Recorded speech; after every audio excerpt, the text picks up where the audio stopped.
40 anos de história, 40 anos de democracia.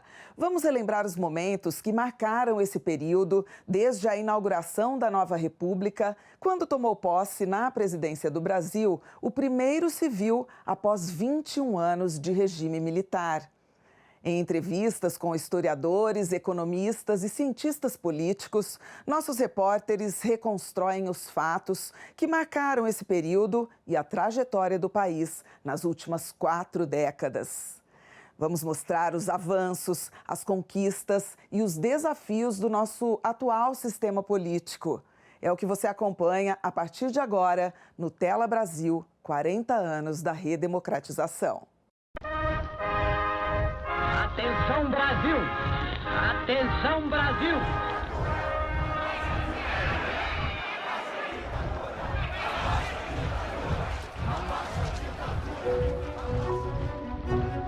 O texto era um dos slogans utilizados durante o período da ditadura no Brasil. O regime político, comandado por membros das Forças Armadas, durou 21 anos, de 1964 a 1985.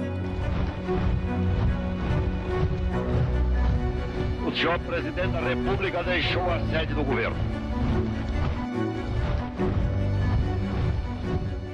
Durante a ditadura militar, o Brasil teve um salto no desenvolvimento econômico, ao mesmo tempo que houve o congelamento dos salários, prisões, torturas e outras violências. Atos institucionais eram usados para cancelar eleições, fechar o Congresso, censurar a imprensa e perseguir opositores. Você tem um sistema nacional de informações para você perseguir os opositores, né? Mas você também tem aqueles que fazem o chamado trabalho sujo, né? Doicode, por exemplo, e aqueles que realizavam a tortura, a repressão física, efetivamente, culminando na morte, né, de inúmeras pessoas. Sabemos do que tudo aconteceu, de preso, espancado. O filme Ainda Estou Aqui, né, que eu tive a satisfação de ver, ele foi um retrato fiel daqueles tempos, né? Claro, pausado, dentro do tempo limite e tal. E eu vivi aquele momento e viajei no tempo, né?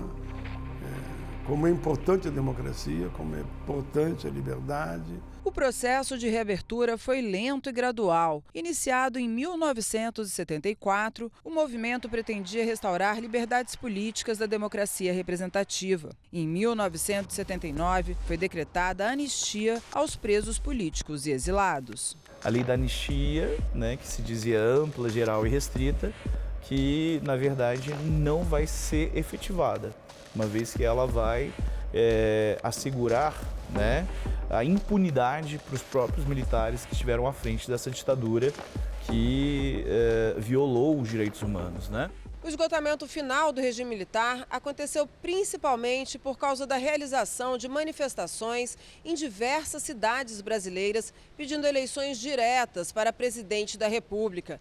Realizadas por milhões, essas manifestações ficaram conhecidas como diretas já. 1, 2, 3, 4, 5 mil! Queremos eleger o presidente do Brasil! Pela primeira vez, você tem um movimento de massa, né, como foi em grandes cidades brasileiras, pedindo, né, a participação ativa na escolha, né, dos seus próprios representantes políticos. Conseguimos um grande movimento da direta, mas não conseguimos eleições diretas, né? Mas foi um movimento muito forte no Brasil, que terminou no colégio eleitoral, onde foi eleito Tancredo pelo colégio eleitoral e não pelo processo soberano do voto do povo. Elegeu Tancredo presidente e Sarney vice. No entanto, Tancredo não chegou a tomar posse, precisou ser internado. E o vice, José Sarney, assumiu interinamente. Tancredo morreu durante o período em que estava hospitalizado. Com isso, José Sarney tornou-se o primeiro presidente civil do Brasil após 21 anos de ditadura militar. A mim me coube governar num tempo em que a história brasileira se contorcia, porque nós saíamos do regime de autoritário e para um regime de plenitude democrático. Eu assumia a presidência sem ter intimidade com a preparação de programas de governo, com a constituição do Ministério.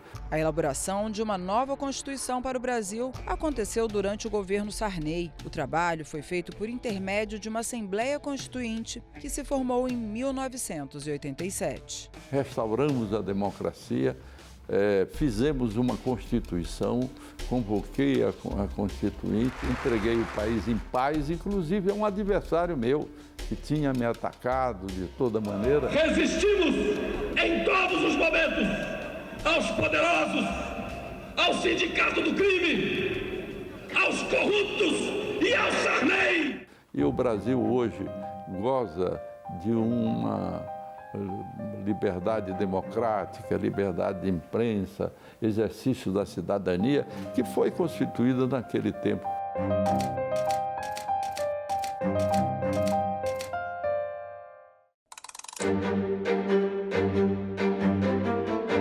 Em 1985, ano que foi marcado pela redemocratização após 21 anos de ditadura militar. O país estava em luto pela morte do primeiro presidente civil eleito. Lamento informar que o excelentíssimo senhor presidente da República, Tancredo de Almeida Neves, faleceu esta noite no Instituto do Coração às 10h23.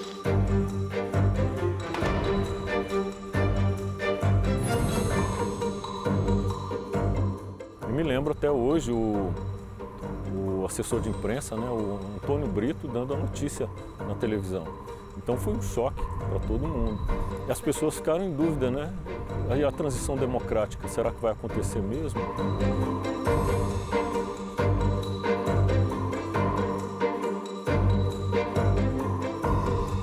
Mas, ao mesmo tempo, a posse do vice-presidente José Sarney, que tinha assumido a presidência interinamente como primeiro presidente civil após a morte de Tancredo, e a redemocratização trazia um cenário de intensa manifestação cultural. A sociedade lutava por renovação política e mais liberdade. Embalado por essa necessidade de mudanças, o país foi palco da primeira edição de um dos principais eventos musicais do Brasil, o Rock in Rio.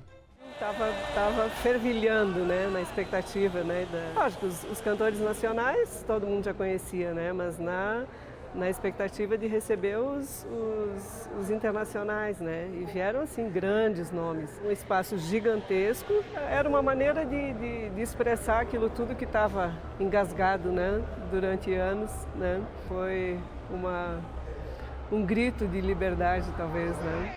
Com duração de 10 dias, o festival atraiu mais de 1 milhão de espectadores e contou com atrações internacionais e também com artistas nacionais.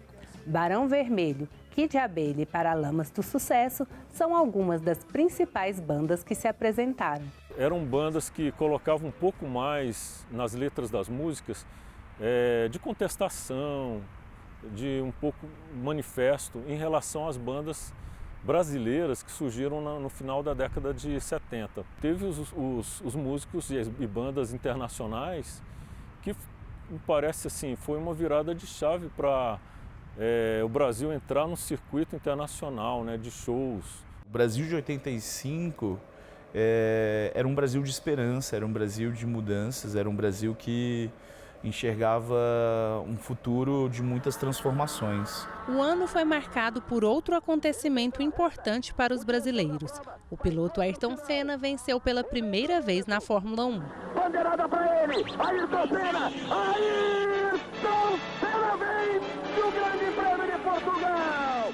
Outro destaque no Brasil no ano de 1985 foi a exibição, depois de 10 anos de censura, da novela Roque Santeiro pela TV Globo. A proibição da novela aconteceu em 1975 por ordem do governo militar. Essa foi a novela com maior audiência na televisão brasileira. Era o momento em que o Brasil se apaixonava pelas aventuras da viúva porcina, o senhorzinho Malta, o Brasil cantava "Quero votar para presidente com a Caprichosos de Pilares", ia para o Rock in Rio, cantava com Fred Mercury. Aquele momento é um momento, portanto, de experiência rara e intensa, de um reencontro com a liberdade, com a pluralidade, com um mundo, então, que poderia ser mais afável.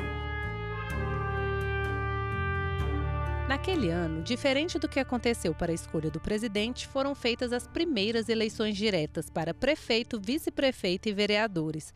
Outro marco importante foi a criação do Ministério da Cultura. Eu posso dizer que a cultura sempre foi uma causa parlamentar minha. Eu acho que todos os projetos, o projeto do Estatuto da Leitura, de incentivos aos cientistas brasileiros, naquela época difícil, eles têm a minha marca. Porque eu acho que a cultura deve estar na mesa do planejador, assim como estão todos os outros problemas de infraestrutura, os problemas graves do país. O problema é problema cultural, porque ela é que comanda tudo.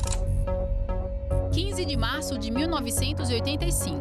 Prometo manter, defender e cumprir a Constituição.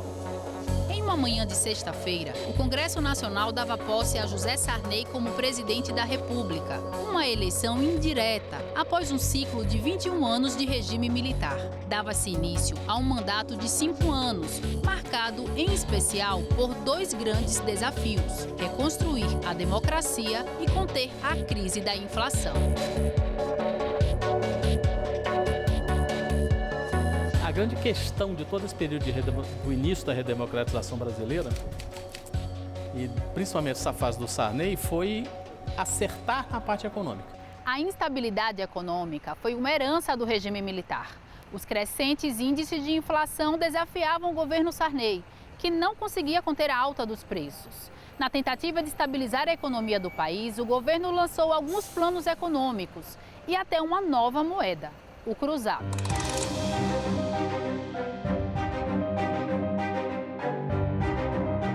Em 86 nós tivemos um plano econômico subdividido em 2, né? O Cruzado 1 e o Cruzadinho. O Cruzado 1 começou muito bem, claro, o congelamento de preços e a queda da inflação determinou o quê? Um aumento do poder de compra. Houve uma crise de abastecimento, então os produtos começaram a faltar. Gerou algumas situações folclóricas, como a história do boi no pasto, ou do sumiço do boi no pasto. Tentou-se criar a figura, né, dos fiscais do Sarney, que seria uma forma de o governo compartilhar ou terceirizar para a sociedade de modo geral a incumbência de fiscalizar os preços.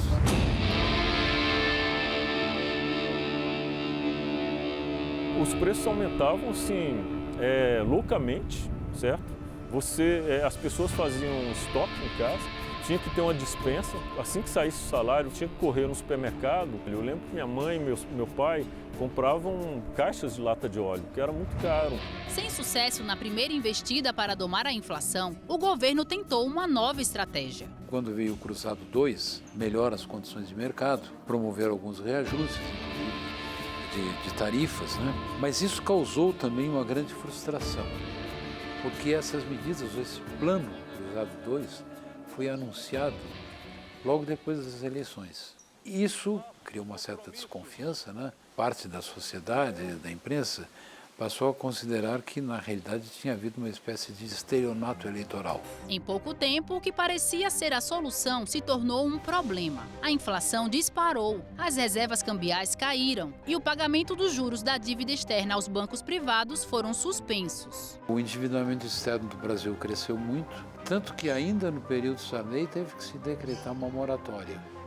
ou seja, incapacidade de pagamento de dívidas. Após o fracasso de 2 planos econômicos, Cruzado e Bresser, o governo insiste no congelamento de preços com mais um plano e uma nova moeda. Mas o resultado não foi diferente. Cada vez que mudava a moeda, tiravam 3 zeros. Sarney, em 3 intervenções seguidas, mas sempre baseado nessa ideia de congelamentos e de tentativa de segurar, acabou entregando o governo dele, né? O final do governo dele, uma inflação de 1.400%. Se na economia o governo Sarney ficou marcado pela crise da inflação, na política a história foi diferente. Os passos iniciais para a reconstrução da democracia foram dados. Pela primeira vez no Brasil, os analfabetos passaram a ter direito a voto. O Partido Comunista foi legalizado e a eleição direta para presidente, governador e prefeito foi aprovada. É nesse período que se instala um dos marcos no processo da redemocratização: a Assembleia Nacional Constituinte, responsável por elaborar a nova Constituição do país. A Constituição pretende ser a voz, a letra, a vontade política da sociedade rumo à mudança. Que a promulgação seja nosso grito. Mudar para vencer. Muda, Brasil! Muda, Brasil! Coube a Ulisses Guimarães, conhecido como o grande timoneiro da redemocratização, levar adiante a tarefa de dar ao país uma nova Constituição. Durante 30 dias a Constituinte esteve parada. Então, Ulisses me procurou e disse que nós tínhamos que unir forças para termos a Constituição votada. Eu então disse a Ulisses Guimarães: Ulisses, sem Constituição não temos transição. Nós todos fracassaremos. Então vamos fazer tudo para votarmos a Constituição.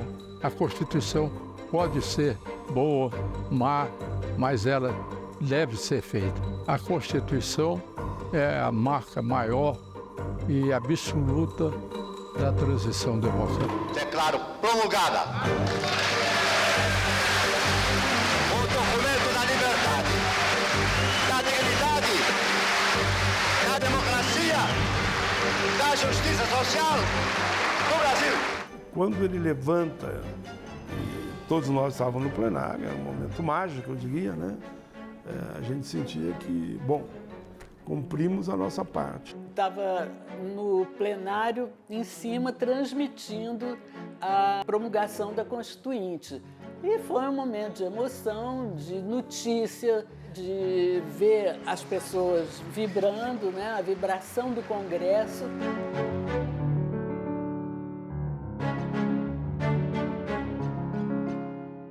Mas como nasceu a Constituição Cidadã? Ela nasce do próprio espírito de fortalecer a democracia. Nós vínhamos de um golpe militar, em que houve aquela transição pela direta já, onde o Tancredo morre e o Sarney assume.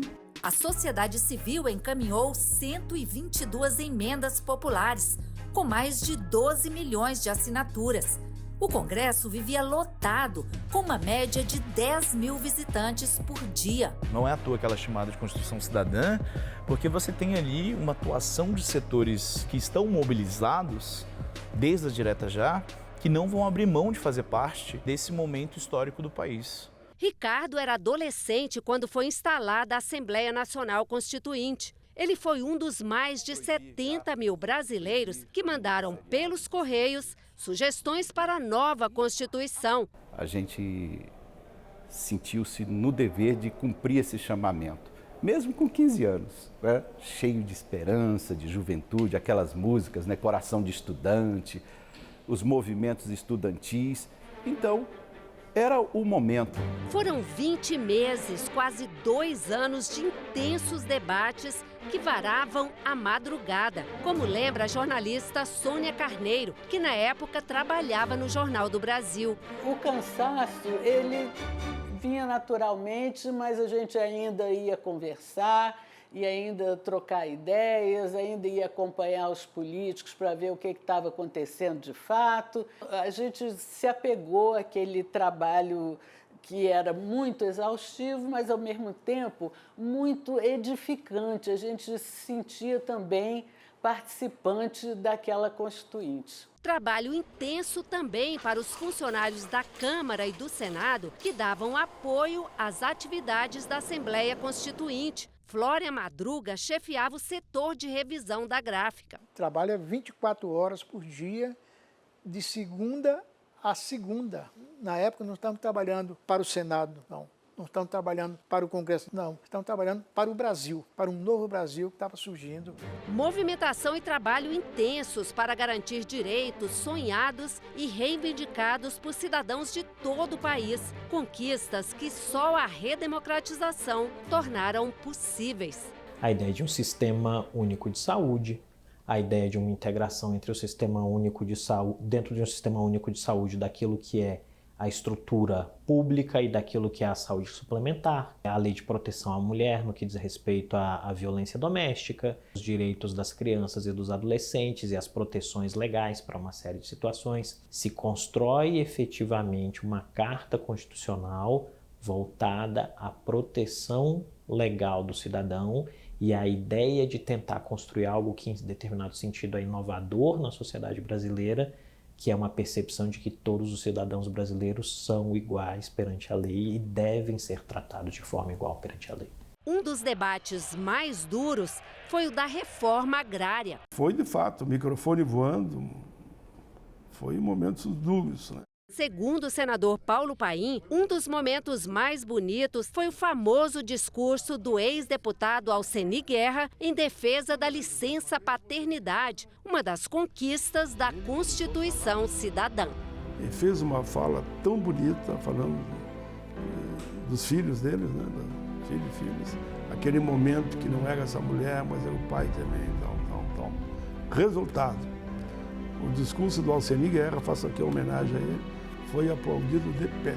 Não teve um que não aplaudiu. Foi um momento dos mais bonitos da Assembleia Nacional Constituinte. Quase 40 anos depois, a Constituição Cidadã já foi alterada inúmeras vezes, mas ainda é vista como um símbolo da retomada da democracia. A sociedade muda, as leis precisam mudar e a própria Constituição, ela está permanentemente pronta para que isso, toda vez que for necessário acontecer na direção do povo brasileiro, aconteça.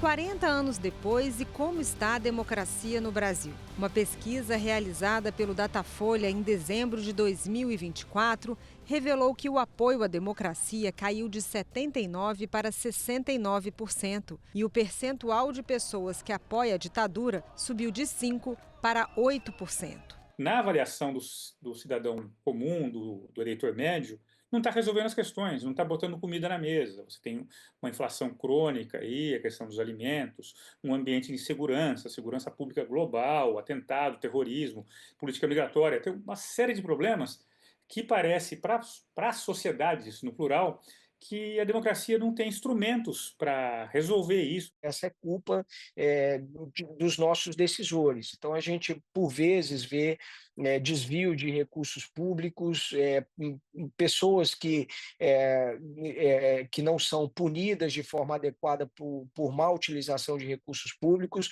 Isso vai minando a nossa credibilidade, a credibilidade da população em torno da democracia. Eu creio que a ascensão desses movimentos antissistêmicos no Brasil, nos Estados Unidos, na Alemanha, na Polônia, a gente pode citar a Sérvia, a gente pode citar a Hungria, a gente pode citar El Salvador, ela está muito vinculada ao fato de que um conjunto muito amplo de cidadãos em cada um desses países, em algum momento, parou de acreditar nas soluções tradicionais postas de uma democracia liberal. Segundo os especialistas, a polarização estabelecida no país tem gerado percepções diferentes do momento em que o Brasil está vivendo. De uma parte, fala que a gente tem uma certa intromissão do poder judiciário contra as liberdades de expressão, e de um outro lado também a gente vê também uma acusação muito forte de que houve sim uma tentativa de golpe no Brasil. O centro, seja lá o que for isso, a tal terceira via, que é uma expressão que eu não gosto inclusive também, mas o centro tem que se reforçar, tem que criar também uma narrativa que seja capaz de conquistar quem está mais para os extremos e quem está cansado, porque tem muita gente também que está cansada dessa situação, desse cenário de polarização. O esforço do sistema político, o esforço da sociedade deveria se colocar no sentido de construir algum elemento de pacificação interna. Foram nessas 4 décadas de regime democrático que muitos direitos foram conquistados. A democracia devolveu ao cidadão a liberdade de ir e vir, a liberdade de expressão e de imprensa, a liberdade de associação e o direito de ser votado e de escolher os seus representantes. Apesar de uma jovem democracia, ela está bastante consolidada. Veja que nesse período de redemocratização, nunca houve, por exemplo, interrupção do processo eleitoral. Ao longo de todo esse período, a gente viu alternância de poder. A democracia, não só brasileira, não está consolidada, está em risco, e nós vemos os últimos eventos. O 8 de janeiro deixou claro isso. Nós temos problemas, pressões sobre a democracia global, e é inevitável que o Brasil não poderia ficar fora dessa. Passadas algumas décadas da promulgação da Constituição de 88, a democracia brasileira é efetivamente uma democracia mais madura do que aquela desenhada em 88. Ao admitir a reforma, quanto a ela, discordar, sim. Divergir, sim. Descumprir, jamais. Afrontá-la,